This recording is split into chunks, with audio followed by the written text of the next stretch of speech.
বন্ধুরা তোমরা যারা এই মুহূর্তে মাধ্যমিকের আমার ভাই বোন রয়েছো, তোমরা তোমাদের পাস নিয়ে তো জিজ্ঞাসা করেছোই। এবার কিছু ছাত্রছাত্রী তো ফেল করছে, এক্ষেত্রে কারা ফেল করছে এবং একাধিক প্রশ্নও তোমরা করেছো, সে নিয়ে বিস্তারিত এই ভিডিওতে মাধ্যমিক রেজাল্ট সংক্রান্ত বিষয়ে তোমাদের সঙ্গে আলোচনা করব। কাজেই তোমরা যারা আমার মাধ্যমিকের ভাই বোন রয়েছো, ভিডিওটি প্রথম থেকে শুরু করে শেষ পর্যন্ত ওয়াচ করো। ভিডিওটি ভালো লাগলে অতি অবশ্যই কি লাইক প্রদান করো। আমাদের পরিবারের সদস্য না হয়ে থাকলে সাবস্ক্রাইব বাটনে ক্লিক করে বেল আইকনে ক্লিক করে অল নোটিফিকেশন ক্লিক করে আমাদের পরিবারের সদস্য হয়ে ওঠো। দেখো, সবার প্রথমেই তোমাদের প্রত্যেককে জানিয়ে রাখি, মাধ্যমিক 2026-এর যে রেজাল্ট, সেই রেজাল্ট কিন্তু 8 তারিখ প্রকাশিত হতে চলেছে এবং এই 8 তারিখ তোমরা অনলাইনে সর্বপ্রথম তোমাদের রেজাল্ট দেখতে পারবে। তার জন্য প্লে স্টোর থেকে তোমরা এখনই অ্যাপ ডাউনলোড করে নিতে পারো। ফার্স্ট রেজাল্ট এর অফিসিয়াল ওয়েবসাইট এবং অফিসিয়াল অ্যাপ থেকে তোমরা সর্বপ্রথম তোমাদের রেজাল্ট, তোমাদের রোল নাম্বার এবং তোমাদের ডেট অফ বার্থ ইনপুট করার মাধ্যমে নিজের স্মার্টফোন দিয়েই দেখে নিতে পারো। তো এখনই ডাউনলোড করে নিতে পারো সেই অ্যাপ, যার লিঙ্ক আমি ডেসক্রিপশানে এবং প্রথম কমেন্টে দিয়ে রাখবো।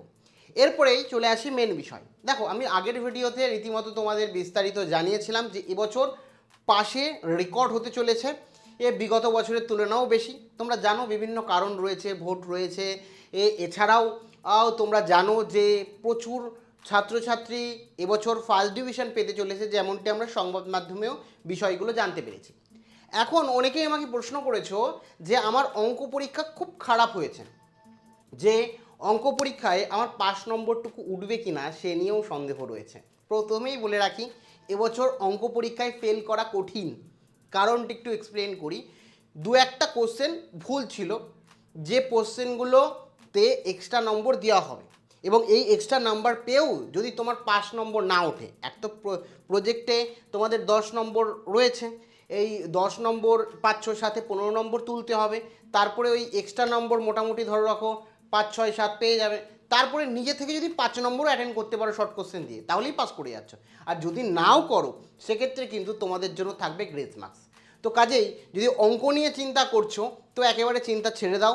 অন্যান্য সাবজেক্ট যদি ঠিকঠাক করে থাকো এবং অঙ্ক যদি মিনিমাম 3, 4, 5 পেয়ে যাও, তাও কিন্তু তোমরা পাস করে যাবে।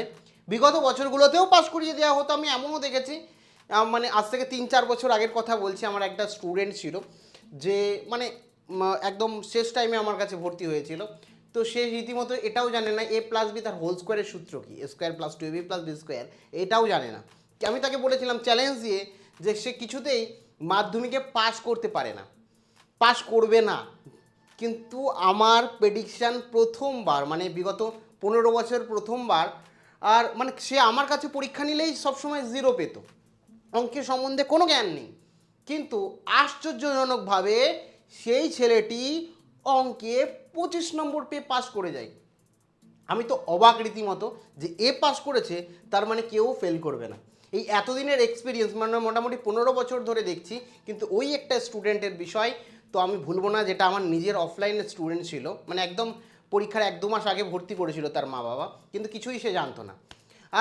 এবং অনলাইনেও যখন রেজাল্ট চেক করেছি, অনেকের রেজাল্ট চেক করতে গিয়ে এই বিষয়টা আমি লক্ষ্য করেছি। তো কাজেই যারা চিন্তা করছো একটি সাবজেক্ট নিয়ে, তো চিন্তার কোনো বিষয় নেই, দেখবে 25 পেয়ে পাস করিয়ে দেয়। তাহলে তোমরা বলবে যে তাহলে তো প্রত্যেকেই পাস করবে, এমন ব্যাপার নয়। কিছু এরকম স্টুডেন্ট রয়েছে যারা হয়তো খাতায় কিছুই লেখেনি। আমি দেখেছি আমি যখন অনলাইনে ইউটিউবে একটা লাইভ নিচ্ছিলাম, একটা স্টুডেন্ট আমাকে বলেছে যে আমি স্যার, আপনি বলেছেন যে ফাঁকা রাখতে না, যতটা সম্ভব লিখে আসতে, আমি প্রশ্নগুলো লিখে দিয়েছি। ভাবতে পারছো? প্রশ্ন শুধু লিখে এসছে, প্রশ্ন লিখলে কি পাস করা যায়? তাকে তো অবভিয়াসলি ফেল করাবে। সাদা খাতা জমা দিয়ে এসছে, তাকে তো আর স্যার সাদা খাতা ছেড়ে দিয়ে আসার জন্য নম্বর দেবে না। তো কিছু যদি লিখে আসো, মোটামুটি ভাবে যদি লিখে আসো যে না ছেলেটা জেনুইন পড়াশোনা করেছে, পাস করে দেওয়া যায়, তাহলে কিন্তু শিক্ষক বোর্ড সহানুভূতির সাথে ছাত্রছাত্রীদের পাস করিয়ে আসছে এবং এবছরও পাস করিয়ে দেবে। এবং যে রেকর্ড বলছে সেই অনুযায়ী এবছর ছাত্রছাত্রীর পাসের সংখ্যা যেমন বেশি, তেমনই তোমাদের কিন্তু মানে যারা ফার্স্ট ডিভিশন পাবে তাদের সংখ্যাও বেশি। এটা তো ভালো বিষয়, কিন্তু এটা মানে অমান্য করলেও চলবে না যে একেবারে সবাই পাস করে যাবে, এটাও ঠিক ব্যাপার নয়। যারা সাদা খাতা জমা দিয়ে এসছে, শুধুমাত্র প্রশ্ন লিখে এসছে, কিংবা সবথেকে বড় যাদের রেড ফ্ল্যাগ বলতে পারো, রাজনৈতিক কোনো দ্বন্দ্ব বা কোনো কুৎসিত ভাষা বা কোনো রকমভাবে অশ্লীলতা খাতার মধ্যে যদি থেকে থাকে, তাহলে কিন্তু সে পাস করবে না, আর বাদ বাকি সকলে পাস করবে। তো তোমাদের জিজ্ঞাসা ছিল অনেকের, সে বিষয়ে বিস্তারিত জানালাম।